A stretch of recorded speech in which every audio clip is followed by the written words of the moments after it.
का अधिकाऱ्यांचाच फोन होता, पंचनाम्याला बोलवत आहेत. अरे दादा, पण तुला कसं जायला जमल? नाही म्हणजे इथं तर काय टेम्पो येत नाही, आपल्याला दुसरा टेम्पो शोधावा लागेल आणि आपल्यालाच माल लोड करावा लागेल. दादा, अरे 3 दिवस झालं दुकानातला माल संपलाय. कस्टमर येतंय तसंच बिन हाती माघारी जाते. सारखं कस्टमर असं माघारी जाणं म्हणजे दुकानासाठी चांगलं नाही ना. हा, काय करायचं आता? हे काम पण आत्ताच यायचं होतं. पोरानो, तुमच्या सूर्यदादाच्या बदल्यात त्याचा बाप आला तर चालेल का? हा? नाही म्हणजे त्याच्या एवढं आपलं सुत जमल का नाही माहित नाही, पर तुम्हाला अजिबात टेन्शन देणार नाही बरं का. सूर्या, तात्या, अरे ही लढाई आपल्या घरासाठी लय महत्वाची आहे. आता मागं हटायचं नाही बघ. या बघ तू मालाच, तू जा तिकडं. हा तात्या, अरे कधी नाही ते मला तुझ्या बासारखं वागाय मिळतंय. ही संधी मी सोडतोय वे. हा सूर्या, तात्या करतील सगळं नीट. आणि काजू पुढे आहेत की त्यांच्या सोबत. पण आता आपण निघूयात, तिकडे उशीर नको व्हायला. हा काजू पुढे तुम्ही तात्यांबरोबर जा. हा, आणि माल लोड झाला की मला सांग. चालेल. आम्ही येतो आहे. चल.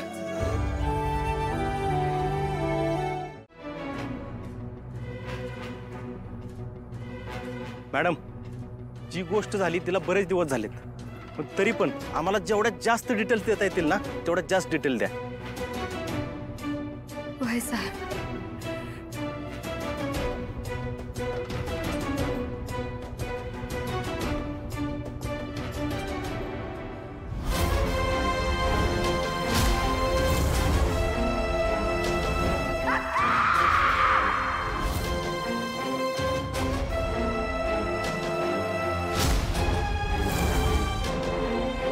मॅडम, हीच ती जागा आहे का?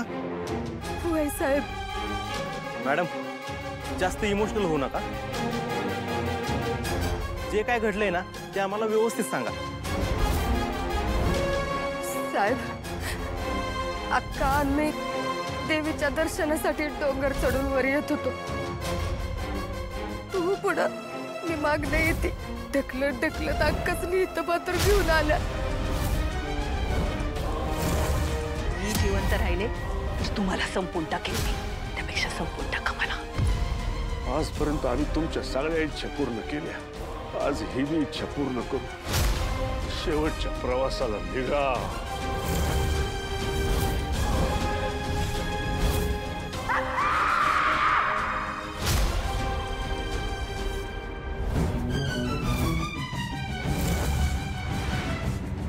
मला वाटलं होतं या हैवानाला जरा तरी दया माया येईल. माझ्या डोळ्यात देखत अक्काच नाही, यांनी तरी ढकलून दिला.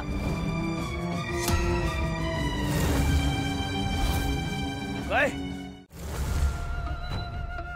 डॅडी, तुम्हाला जामीन न मिळाल्यामुळं पिंजऱ्यात कोंडलेल्या वाघासारखी अवस्था झाली आहे तुमची.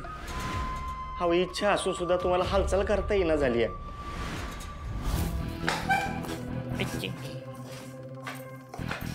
ए छत्रे, घ्या. ये आले बघा निंबाळकरांची ड्युटी. यांना एक वेळ गिळायला मिळालं नाही तरी चालेल, पण दारू पाहिजे. मग तिकडे घरावर दरड का कोसळना. डॅडी, अहो मी जर चांगला मुलगा नसतो तो इथं दारू पिऊन तरी आलो असतो का? काय का व्हायना येतोय ना मी इथं. हा आता मान्य आहे की मला काय करता येत नाही, पण तुम्ही शुद्धीत राहून काय करू शकलाय बर? अहो जालिंदर निंबाळकर, नुसते नाव ऐकून ती जज एका दिवसात केस संपून टाकल असं वाटलं होतं मला, पण नाही. तिने तुम्हाला आत टाकलं.